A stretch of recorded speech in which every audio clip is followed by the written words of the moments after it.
পায়ে হাত রেখে বলবো তওবা করো।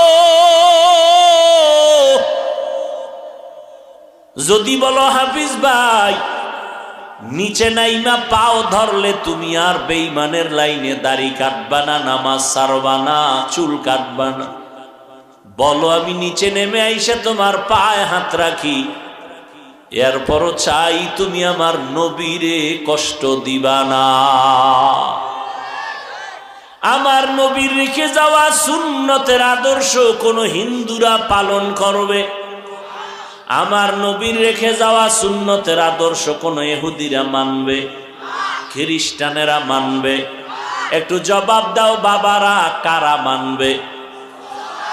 তুমি কি মুসলমান না? কেন মানো না রে বাবা? এরপরেও কথা থাকে, মানি না কেন?